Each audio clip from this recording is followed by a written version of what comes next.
ತುಂಬಾ ಜನ ಅನ್ಕೊಂಡಿರ್ತಾರೆ ಯಾವಾಗ್ಲೂ ಪ್ರಜಾಕೀಯ ಅಪ್ಲಿಕೇಶನ್ ಡೌನ್ಲೋಡ್ ಮಾಡ್ಕೊಳ್ಳಿ ಅಂತ ಇರ್ತಾರೆ ಅಂತ. ಪ್ರಜಾಕೀಯ ಅಪ್ಲಿಕೇಶನ್ ಅನ್ನೋದು ಸುಮ್ಮನೆ ಬಂದಿದ್ದಲ್ಲ. ಒಂದು ಅಪ್ಲಿಕೇಶನ್ ಕ್ರಿಯೇಟ್ ಮಾಡಬೇಕು ಅಂದ್ರೆ ಮೊಬೈಲ್ ಅಪ್ಲಿಕೇಶನ್ 50,000 ದಿಂದ 2,00,000 ವರೆಗೂ ಖರ್ಚಾಗುತ್ತೆ. ನಿಮ್ಗೆ ಗೊತ್ತು ಪ್ರಜಾಕೀಯ ಪಕ್ಷದಲ್ಲಿ ಯಾವುದೇ ಪಾರ್ಟಿ ಫಂಡ್ ಇಲ್ಲ. ಇಲ್ಲ ದೊಡ್ಡ ದೊಡ್ಡ ಬಿಸ್ನೆಸ್ ಮ್ಯಾನ್ ಕೈಲಿ ಯಾರು ಇನ್ವೆಸ್ಟ್ ಮಾಡ್ಕೊಳ್ಳಲ್ಲ. ಈ ಕಂಪ್ಲೀಟ್ ದುಡ್ಡನ್ನ ಉಪೇಂದ್ರ ಅವರು ಅವ್ರ ಸ್ವಂತ ದುಡಿಮೆ ದುಡ್ಡಿಂದ ಅವ್ರು ಹಾಕಿರ್ತಾರೆ. ಇದಕ್ಕೆ ಬರೀ ಒಂದ್ಸಲ ಅಪ್ಲಿಕೇಶನ್ ಕ್ರಿಯೇಟ್ ಮಾಡಿ ಬಿಟ್ರೆ ಆಗಲ್ಲ. ಪ್ರತಿ ತಿಂಗಳು ಅದರ ಸರ್ವರ್ಗೆ ಮತ್ತೆ ಅದರ ಒಂದು ಮೇಂಟೆನೆನ್ಸ್ಗೆ ನಾವು ದುಡ್ಡು ಕಟ್ಟಬೇಕಾಗುತ್ತೆ. ಅದು ಏನ್ ಕಡಿಮೆ ಆಗಲ್ಲ, ತುಂಬಾನೇ ದುಡ್ಡಿರುತ್ತೆ. ಸೊ ಇದನ್ನೆಲ್ಲ ಯಾವುದೇ ಒಂದು ಪಾರ್ಟಿ ಫಂಡ್ ಆಗ್ಲಿ ಯಾವುದು ಇಲ್ಲ ಪ್ರಜಾಕೀಯ ಪಕ್ಷದಲ್ಲಿ. ಇದನ್ನೆಲ್ಲ ಸ್ವಂತ ಉಪೇಂದ್ರ ಅವರು ತಮ್ಮ ಖರ್ಚಿಂದ ಮಾಡ್ತಾ ಇದ್ದಾರೆ. ಸೊ ಇದನ್ನ ತುಂಬಾ ಇಂಪಾರ್ಟೆಂಟು, ಗಮನದಲ್ಲಿ ಇಟ್ಕೊಳ್ಳಿ. ಬರೀ ಒಂದು ಅಪ್ಲಿಕೇಶನ್ ಕ್ರಿಯೇಟ್ ಮಾಡಿದ್ರೆ ಆಗಲ್ಲ, ಅದಕ್ಕೆ ತುಂಬಾ ಡೇಟಾ ತುಂಬಬೇಕು.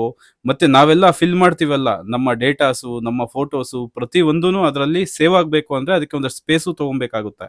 ನಾನು ಯಾಕೆ ಈ ಮಾತು ಹೇಳ್ತಾ ಇದ್ದೀನಿ ಅಂತಂದ್ರೆ, ತುಂಬಾ ಜನ ನಾವು ಹೇಳ್ತಾ ಇರ್ತೀವಿ ಪ್ರಜಾಕೀಯ ಅಪ್ಲಿಕೇಶನ್ ಡೌನ್ಲೋಡ್ ಮಾಡ್ಕೊಳ್ಳಿ ಅಂತ. ಆ ಅಪ್ಲಿಕೇಶನ್ ಕ್ರಿಯೇಟ್ ಮಾಡಕ್ಕೆ ಅದರ ಹಿಂದೆ ಇರುವಂತ ಎಫರ್ಟು, ಅದಕ್ಕೆ ಬೇಕಾಗಿರೋ ದುಡ್ಡು ಎಲ್ಲ ಎಷ್ಟು ಖರ್ಚಾಗಿರುತ್ತೆ ಗೊತ್ತಾ? ಸುಮ್ಮನೆ ಮಾಡಿದ್ದಲ್ಲ ಪ್ರಜಾಕೀಯ ಅಪ್ಲಿಕೇಶನ್. ನೀವು ಒಂದು ಸಲ ಡೌನ್ಲೋಡ್ ಮಾಡ್ಕೊಂಡ್ರೆ ಗೊತ್ತಾಗುತ್ತೆ ನಿಮ್ಗೆ ಅದು ಹೇಗಿರುತ್ತೆ, ಎಷ್ಟು ಡೇಟಾ ಅದ್ರಲ್ಲಿ ಸ್ಟೋರ್ ಮಾಡಿದ್ದಾರೆ. ಹಳ್ಳಿಯಿಂದ ಹಿಡಿದು ಕಾರ್ಪೊರೇಷನ್ ಇಂದ ಹಿಡಿದು ನಗರಸಭೆ, ವಾರ್ಡ್ ಸಭೆ ಎಲ್ಲ ಡೇಟಾನು ಅದ್ರಲ್ಲಿ ಹಾಕಿದ್ದಾರೆ. ಈಗ ಬೇರೆ ಪಕ್ಷಗಳಿಗಾದ್ರೆ ಅವ್ರಿಗೆ ಪಾರ್ಟಿ ಫಂಡ್ ಇರುತ್ತೆ, ಅವ್ರ ಸ್ವಂತ ದುಡ್ಡಿಂದ ಯಾರು ಹಾಕಲ್ಲ. ಪಾರ್ಟಿ ಫಂಡ್ ಇರುತ್ತೆ, ತುಂಬಾ ದೊಡ್ಡ ದೊಡ್ಡ ಬಿಸ್ನೆಸ್ ಮ್ಯಾನ್ಸ್ ಇನ್ವೆಸ್ಟ್ ಮಾಡೋ ಚಾನ್ಸಸ್ ಇರುತ್ತೆ. ಆದ್ರೆ ಪ್ರಜಾಕೀಯದಲ್ಲಿ ಯಾವ ಬಿಸ್ನೆಸ್ ಮ್ಯಾನು ಇನ್ವೆಸ್ಟ್ ಮಾಡಲ್ಲ, ಮತ್ತೆ ಯಾವ ಪಾರ್ಟಿ ಫಂಡು ₹1 ತಗೊಳಲ್ಲ. ಕಂಪ್ಲೀಟ್ ಇದರ ಎಲ್ಲಾ ಖರ್ಚುನು ಬರ್ಸೋದು ಉಪೇಂದ್ರ ಅವರೇ. ಇವಾಗ್ಲೂ ಹೇಳ್ತೀನಿ ಕೇಳಿ, ಉಪೇಂದ್ರ ಅವರು ಸಿಎಂ ಆಗ್ಬೇಕು ಅಂದ್ರೆ ಬೇರೆ ಯಾವ ಪಕ್ಷದಲ್ಲಿ ಬೇಕಾದ್ರೂ ನಿಂತ್ಕೊಂಡು ತುಂಬಾ ಬೇಗ ಗೆದ್ದು ಸಿಎಂ ಆಗ್ಬೋದು. ಆ ಕೆಪಾಸಿಟಿ ಅವ್ರಿಗಿದೆ. ಆದ್ರೆ ಅವ್ರಿಗೆ ನಾನ್ ಮಾಡೋ ಕೆಲಸ ಕರೆಕ್ಟ್ ಆಗಿರ್ಬೇಕು, ಒಳ್ಳೆ ದಾರಿಯಲ್ಲೇ ನಡಿಬೇಕು ಅಂತ ಪ್ರಜಾಕೀಯನ ಬಿಡದೆ ನಡೆಸ್ತಾ ಇದಾರೆ. 8 ವರ್ಷ ಕಂಪ್ಲೀಟ್ ಆಗಿದೆ ಪ್ರಜಾಕೀಯಕ್ಕೆ, ಸುಮ್ನೆ ಆಗಿದ್ದಲ್ಲ ಇದು. ಮತ್ತೆ ಇನ್ನೊಂದು ಹೇಳ್ತೀನಿ ಕೇಳಿ, ಪ್ರಜಾಕೀಯದಲ್ಲಿ ಯಾರಾದ್ರೂ ಹೆಸರು ಮಾಡಬೇಕು, ಇಲ್ಲಾಂದ್ರೆ ಪ್ರಜಾಕೀಯನ ಉಪಯೋಗಿಸ್ಕೊಂಡು ಏನಾದ್ರು ಬೆನಿಫಿಟ್ ತಗೊಬೇಕು ಅಂತ ಬರೋರು ಯಾರು ಇಲ್ಲಿ ಉಳಿಯಲ್ಲ. ಯಾಕೆ ಅಂತಂದ್ರೆ, ನಾನು ಕಡಿಮೆ ಅಂದ್ರೂ ಪ್ರಜಾಕೀಯ ಪಕ್ಷದಲ್ಲಿ ಆಲ್ಮೋಸ್ಟ್ ಸ್ಟಾರ್ಟಿಂಗ್ KPJP ಬಂದಾಗ್ಲಿಂದಾನು ಇದ್ದೀನಿ. ತುಂಬಾ ಜನ ಬಂದು ತುಂಬಾ ಜನ ಹೋಗ್ಬಿಟ್ರು. ಉಳ್ಕೊಂಡಿರೋದು ಮಾತ್ರ ಇವಾಗ್ಲೂ ಸಮಾಜ ನಿಜವಾಗ್ಲೂ ಚೇಂಜ್ ಆಗ್ಬೇಕು ಅಂತ ಮನ್ಸಲ್ಲಿ ಇಟ್ಕೊಂಡಿರೋರು ಮಾತ್ರ ಇಲ್ಲಿ ಉಳ್ಕೊಂಡಿದ್ದಾರೆ. ಬೇರೆ ಎಲ್ಲ ಹೋಗೇ ಬಿಟ್ರು. ಹಂಗಾಗಿ ಪ್ರಜಾಕೀಯದಲ್ಲಿ ಇಲ್ಲಿ ಪ್ಯೂರೆಸ್ಟ್ ನಿಜವಾಗ್ಲೂ ಇಲ್ಲಿ ಏನಾದ್ರು ಬದಲಾವಣೆ ಬೇಕು ಅಂತ ಬಂದವ್ರು ಮಾತ್ರ ಇಲ್ಲಿ ಉಳ್ಕೊಂಡಿದ್ದಾರೆ.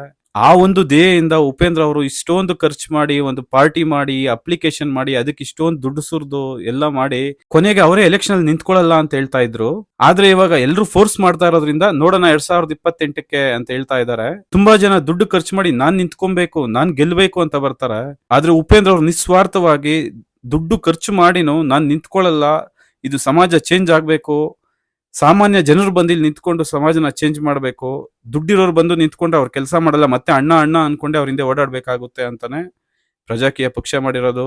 ಈ ಅಪ್ಲಿಕೇಶನ್ ಕ್ರಿಯೇಟ್ ಮಾಡಕ್ಕೆ ಇಷ್ಟೊಂದು ಖರ್ಚು ಮಾಡ್ತಾ ಇರೋದು ಅದೇ ಕಾರಣಕ್ಕೆ ಹೇಳ್ತಾ ಇರೋದು. ಪ್ರತಿಯೊಬ್ರು ಪ್ಲೇ ಸ್ಟೋರ್ ಅಲ್ಲಿ ಹೋಗಿ ಪ್ರಜಾಕೀಯ, ದ ರಿಯಲ್ ಪ್ರಜಾಕೀಯ ಅಂತ ಟೈಪ್ ಮಾಡಿ ಅಪ್ಲಿಕೇಶನ್ ಡೌನ್ಲೋಡ್ ಮಾಡ್ಕೊಂಡು ನಿಮ್ಮ ಗೂಗಲ್ ಐಡಿನ ಹಾಕೊಂಡು ರಿಜಿಸ್ಟರ್ ಮಾಡ್ಕೊಂಡು ವಿಚಾರಗಳನ್ನ ತಿಳ್ಕೊಳ್ಳಿ. ನಿಮ್ ಸುತ್ತಮುತ್ತ ಇರೋರ್ಗೂ ಹೇಳಿ.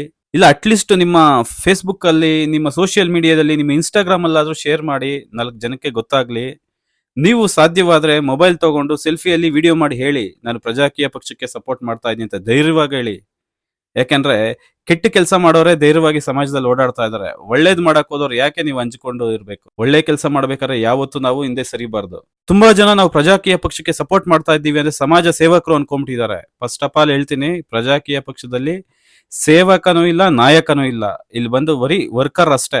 ಎಲೆಕ್ಷನ್ ಅಲ್ಲಿ ಅವ್ರು ನಿಂತ್ಕೊಬೇಕು, ಅವ್ರಿಗೆ ಜನ ಕೆಲಸ ಕೊಟ್ರೆ ಅಂದ್ರೆ ಆಯ್ಕೆ ಆದ್ರೆ ಅವ್ರು ವರ್ಕ್ ಮಾಡ್ಬೇಕು ಸ್ಯಾಲ್ರಿ ತಗೊಂಡು, ಅಷ್ಟೇ ಇರೋದಿಲ್ಲಿ.